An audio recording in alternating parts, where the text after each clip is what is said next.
Bon, salut tout le monde, bienvenue dans un autre épisode. Alors aujourd'hui, ce qu'on va faire, c'est qu'on va aller visiter un tributaire très tôt le matin. Je suis parti quand même assez tôt, là il est peut-être 6h30. Puis mon but, c'est pas nécessairement de pêcher le tributaire, d'aller voir toutes les pockets, tous les versants, mais d'atteindre un énorme bassin que j'ai exploré il y a quelques années. Je vais la pêcher de toutes les façons possibles, au lancer léger, à la cuillère, à la troll, au poids, au drop shot, à la ligne morte, à la mouche, à la soie calante. Je vais tout essayer ça pour essayer d'en tirer le plus possible. Je vais essayer tout ce que je peux pour réussir cette journée à cet endroit-là. Fait qu'on perd pas plus de temps, hein? La journée avance assez vite comme ça. C'est parti!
J'ai peut-être des bassins intéressants à pratiquer ici. C'est juste qu'en début de saison comme ça, on est le 5 mai. Je pense pas que ça va être pertinent en ce moment. C'est vrai que c'est intéressant de voir quand même un tributaire assez bas en courant par rapport à ce qu'on a comme grande rivière. Fait que c'est pas pour rien qu'on recommande de pêcher les tributaires en début de saison. L'eau est moins violente en période de crue. Ça pourrait augmenter nos chances. Mais ça reste que l'eau est très très vive à cet endroit-là quand même. J'ai déjà attrapé des truites dans ces places-là. Il y a beaucoup d'endroits pour les truites pour se cacher. Il y a beaucoup de pools très calmes, mais dans des sections entourées de courants très rapides. C'est à voir tout ça. Oh là là! Oh là là, que c'est beau! Que c'est beau, que c'est beau! J'espérais qu'il n'y ait pas trop de courant, que je puisse quand même lancer à une distance qui est raisonnable. Puis il y a à peine plus d'eau qu'en plein mois d'été, là, tu sais, quand c'est bien installé, que l'eau est assez descendue. Ah, c'est parfait! C'est parfait, je vais pouvoir pêcher ici pendant un petit bout.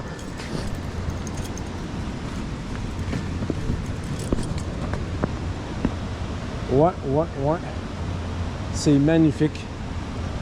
Dans le bouillon qu'il y a là, ici, là, je m'avance sur l'espèce de petit haut fond, là, que, ben, je sais pas si c'est comme ça qu'on appelle ça, mais les espèces de petites plages qui ressortent ici. Je lance partout, soie calante. On va essayer ça. Let's go, on perd pas de temps.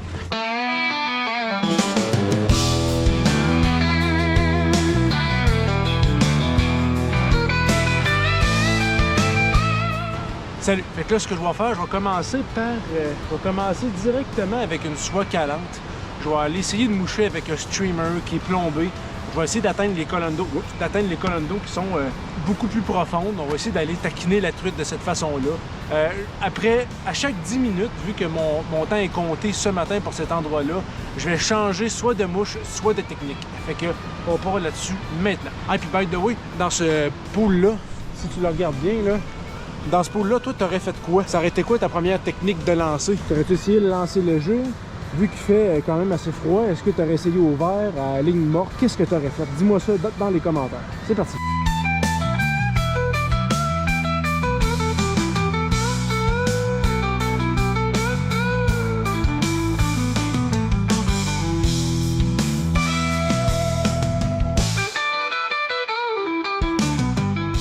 Ok, je vais commencer avec une mouche plombée, cuivrée au corps, blanche et rouge. Ça imite une cuillère que j'ai vue récemment. Fait que je vais commencer quand même sur le bord ici. Je vais explorer juste une petite pochettes sur les côtés. D'un coup, il y a une truite pas loin. Là. Donc, on fait quelques petits coups de main ici. D'un coup que ça saute là, je suis mort de rire, pareil. Là. En roadcast, ça va quand même assez bien. Là, fait que... ah, puis il y a une belle action dans l'eau, l'air, pour vrai. Fait que plus que ça va, plus que je m'avance, plus je vais essayer de laisser caler le leurre. On ne sait pas ce qu'on peut trouver ici. Là. Ça peut être des belles surprises. La fosse est quand même très grosse. Peut-être que là, ma mouche n'est pas assez voyante, elle n'est peut-être pas assez grosse. Elle fait des super beaux, elle fait des très beaux effets dans l'eau. C'est pas ça le problème. On dirait vraiment un petit alevin. Il y a des très beaux mouvements, mais c'est pas ça qui va. Fait que je vais grossir, je vais y aller tout pour le tout. Une grosse mouche plombée avec rose cuivrée encore, mais beaucoup de rose, très très flash. Je l'ai fait ces derniers jours. Là. On va y aller avec ça. Ça va caler sur un moyen temps. Fait que on y va comme ça ici. Une espèce de grosse streamer avec flash, beaucoup plus voyant que la précédente. C'est parti!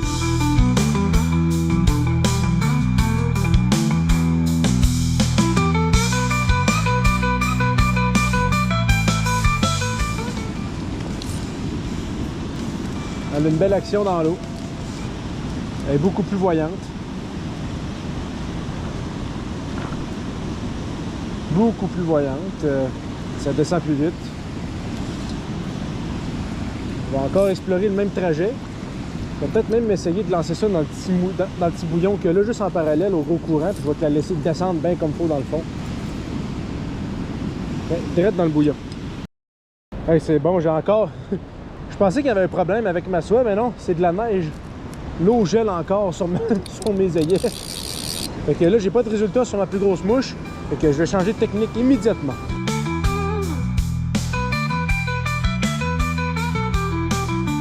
Bon voilà, fait que dernier essai à la mouche soit calante avant de changer de canne à pêche. J'essaye le Halloween Bugger. Je me suis fait conseiller ça. Ça a l'air que c'est bien preneur. Il reste à savoir si l'heure est venue pour les truites de se réveiller. Fait qu'on va essayer ça. Après ça, là, mon plan, c'est d'embarquer sur cette roche-là, d'aller juste là, puis de lancer au drop shot en bas. On va aller les chercher direct dans le fond. Je vais mettre une Woolly Bugger, puis peut-être même un gros verre après, puis je vais faire brasser ça dans le fond. On va voir si ça va les réveiller. Mais là, pour l'instant, c'est la Halloween Bugger. C'est parti!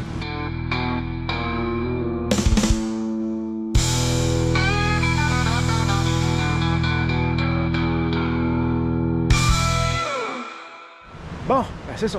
Ça marche pas pour l'instant. Pas de touche. Tantôt, je pensais avoir une résistance, quelque chose qui a accroché mon leurre, mais c'était peut-être un rocher.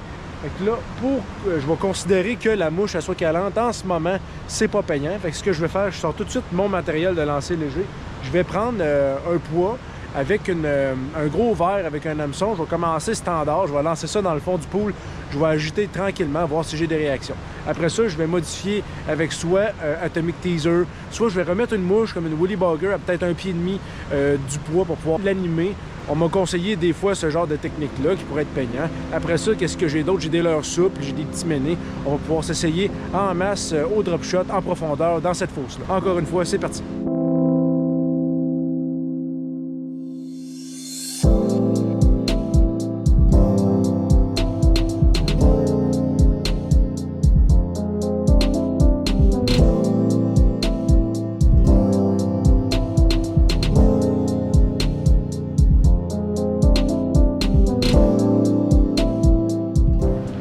Bon, OK. Pour la suite, là, je pense que le bassin ici est encore beaucoup trop froid.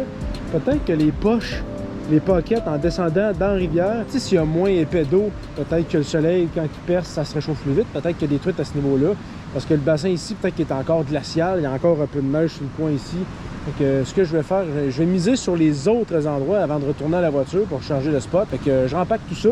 Je vais mettre une soie flottante sur ma canne à moucher. Puis je vais me mettre une petite nymphe ou même une émergente qui va être à quelques centimètres sous l'eau pour essayer d'aller chercher les truites qui vont être dans les petits bassins en descendant. C'est parti! Là, ce que je vais faire, là, finalement, j'ai pas changé d'idée, mais j'ai voulu faire quelque chose que je suis pas habitué de faire. Je prends un petit streamer, comme ça ici, plombé, mais il est quand même assez léger. Ce que je vais faire après, 1,5 pied plus loin, je vais mettre une petite nymphe, une petite freeze and tail. Et ça va être comme un doublé. Ça va aller chercher plusieurs colonnes d'eau. Pour des pêches rapides dans des petits bassins où le courant où ce que la mouche pourrait rapidement se faire dévier de sa trajectoire, ben, au moins je vais pouvoir couvrir rapidement 2 colonnes d'eau avec ça. Fait que un streamer, après ça je m'attache 1,5 pied, la Fizzentail après ça. Ouais, on va me diriger par là, juste ici. On sait jamais. On va avancer juste un petit peu.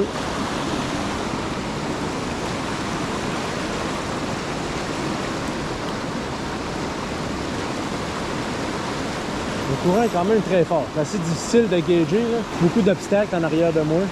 Parfait. Ça marche pas. Next. On descend.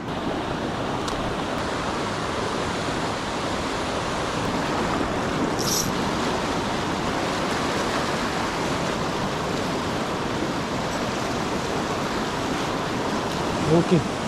Dernier pool avant que je retourne au char. Il y en aurait, là... Je pourrais en avoir une trentaine d'autres, mais il faut que je mette terme à ça à un moment donné, là. Ça en est une qui se promène là, là.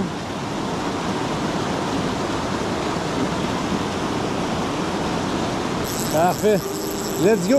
On change de place.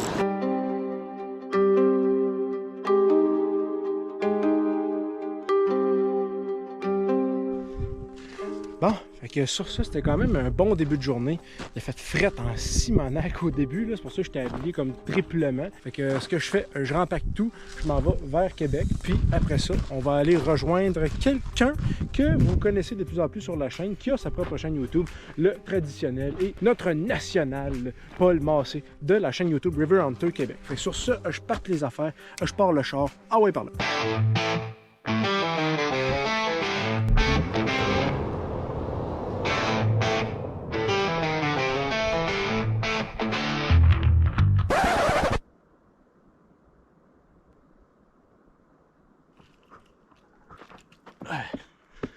Faut quand même que j'aille rechercher la caméra, tu sais.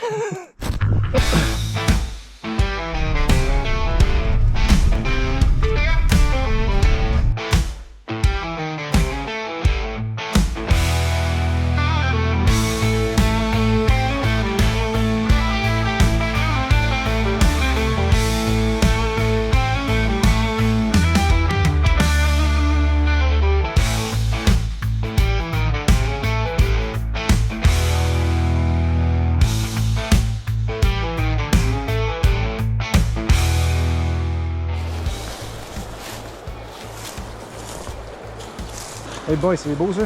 Quand l'eau n'est pas encore bien réchauffée, les trucs se tiennent plus dans ce pool-là ici. OK. Ah ouais, pas, lâche pas. Ouais. Ça, c'est toujours... c'est le classique, ça. Tu veux lancer, t'es jamais capable après 5 minutes.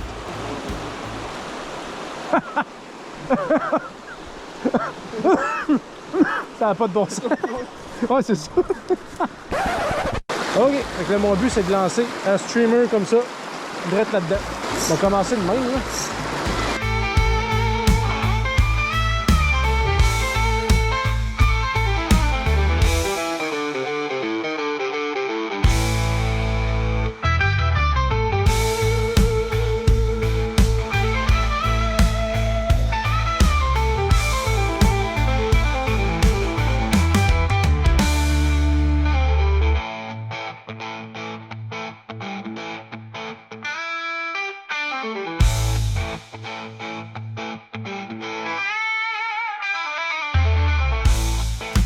OK. Je m'essaye la petite streamer plombée ici.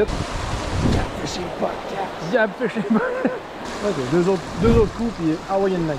Je pense que je vais me faire un double nymph rig. Je vais en mettre 2. Une éphémère, puis une nymph. Oh! Ben non, c'est pas vrai. Ah! J'étais pogné dans une branche. Bon, explorons cet endroit, à la fois mystérieux et boiteux. Et canardé aussi. Plus de canard. Voyons, c'est une branche qui m'a rentré dans le nez. Ah fuck, t'es pas sérieux. Vois-tu bouger? Oui, il y en a une là. Oui, oui, check.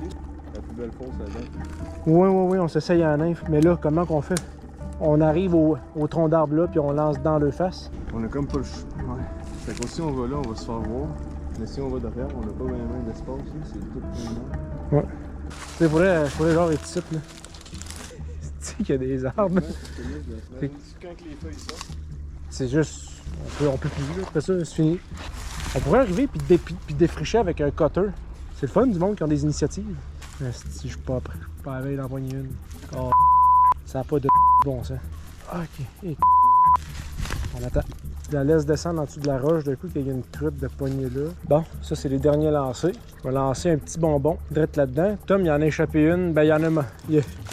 S'il était pas pogné, il l'aurait peut-être attrapé. Je suis pris dans le fond de la fosse. Je suis dépris. Voyons, je reste pogné constamment. Je tire dessus, je vais perdre ma mouche. Perdu ma mouche. Non, je l'ai.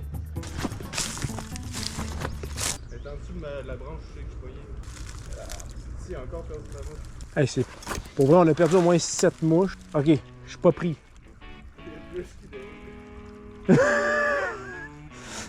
Eh oui, une belle bûche, toi. On répète du bois de chauffeur. Ah, Gab, je suis content de t'avoir fait découvrir mon spot préféré. Vraiment magnifique, hein? Oui, c'était beau. C'était beau. J'ai pas vu de sac de vidange qui traînait dedans. Qu'est-ce qu'on n'a pas vu, donc? On n'a pas vu... Il y avait pas de déchets. Il y avait surtout pas d'arbres qui entouraient la rivière. Tu sais, on a perdu combien de mouches? Même pas, je pense. Non, c'est quand tu tirais sur les arbres, c'était plus pour tester la solidité du roseau. Tu sais, pour voir si elle est curée. C'est ça, du Seaguar, c'est super bon. Du 4 livres, ça pète pas. Non, pour vrai. Sérieux, on a pété 10... On a perdu 10 mouches. On est resté à peu près 42 fois poigné dans les arbres. À chaque fois que tu te dépognais, tu te repognais ailleurs. Mais on a vu une palette de 4 pouces. On l'a vu tous les deux. On n'a pas été capable de la pogner. Mais je vous recommande vraiment cette rivière-là. Vraiment, il y a personne qui va là. Fait que c'est sûr qu'il y a du poisson. Un petit mot de la fin. Un spot comme ça, on garde ça secret. Hein? Ouais, on garde ça secret. Chut.